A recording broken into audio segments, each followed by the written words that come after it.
अस्सलाम वालेकुम। आज हमारा जो टॉपिक है तो है शिमला वफ़द। तो याद रखिए शिमला वफ़द जो है तो ये मुस्लिम रहनुमाओं की बरसग़ीर यानी हिंदुस्तान के जो वाइसराय थे लॉर्ड मिंटो तो उनके साथ मुलाकात थी। इस वफ़द की क़यादत जो है तो सर आगा खान कर रहे थे और इसके पास 35 मज़ीद मुस्लिम अरकान भी शामिल थे।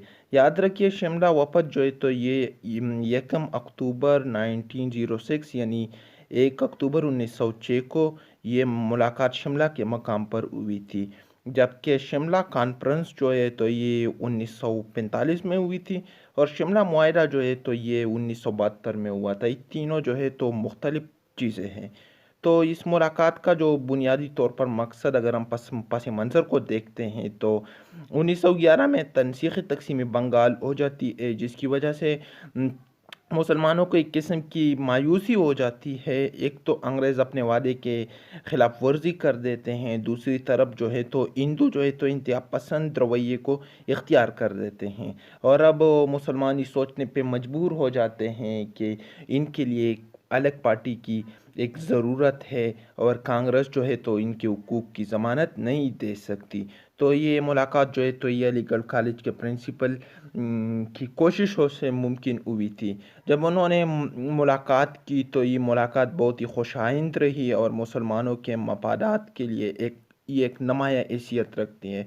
इसमें बुनियादी तौर पर बहुत ही मुतालबात थे, 4-5 मुतालबात थे, लेकिन जो 3 बुनियादी मुतालबात कहते हैं वो उसमें पहला नंबर जो था तो वो था जुदागाना तर्ज इंतखाब। जुदागाना तर्ज इंतखाब का मतलब ये है कि अगर इंतखाबात कराई जाती हैं तो इसमें मुसलमानों के लिए खुसूसी नशिस्तें मुकर्रर की जाए कि इन नशिस्तों पे सिर्फ़ और सिर्फ मुसलमान जो है तो मद मुकाबिल होंगे और असम्बली में इतने अरकान जो है तो ये ज़रूर ज़रूर मुसलमानों के होंगे। ये पहले नंबर पर मतलब पहला पॉइंट हमारे पास जो था तो वो था जुदागाना तर्ज इंतखाबात। दूसरी नंबर पॉइंट जो थी तो हमारे पास वो थी मुलाजिमीन के मुलाजिमतों में मुसलमानों के लिए खुसूसी कोटा मुकर्रर किया जाए। 1857 की जंग आज़ादी लड़ी जाती है, मुसलमान तालीम में पीछे रह जाते हैं क्योंकि वो अंग्रेज़ों की किताबों से भी नफ़रत कर देते थे।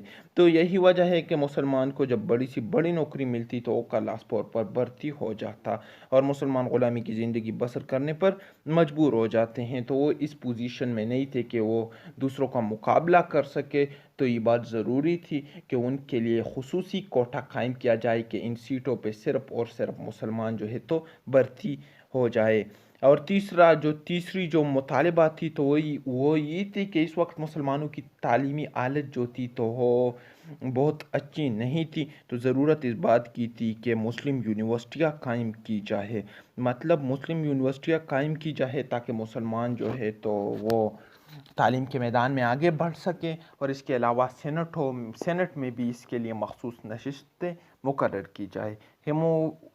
ये जो मुलाकात थी तो ये नहायत ही खुश आइंद रही थी और अगर हम इसका खुलासा देखते हैं तो लॉर्ड मिंटो ने मुसलमानों के साथ इस वफ़द के साथ ये वादा किया कि आइंदा जो इस्लाहात होंगे तो उसमें मुसलमानों के हुकूक का नहायत ही ख्याल रखा जाएगा। और अब हम देखते हैं कि 1909 में मतलब 1909 में मिंटो मार्ले रिफॉर्म या इस्लाहात में जुदागाना तर्ज इंतखाबात का जो बात की गई थी वो वहाँ पर की जाती है और मुसलमानों को ही हक दिया जाता है। फिर आखिरकार हिंदू तो इस बात के मानने के लिए तैयार नहीं थे, लेकिन जब 1916 में मुआहदा लखनऊ हो जाता है तो कायद-ए-आज़म की कोशिशों से हिंदू भी इस बात के मानने को तैयार हो जाते हैं। इसलिए शिमला वफ़द जो है तो तारीख़ में यानी तहरीक पाकिस्तान में नहायत अहमियत रखती है और मुस्लिम लीग की जो क़याम थी तो बुनियादी तौर पर यही से ही शुरू होती है। वस्सलाम।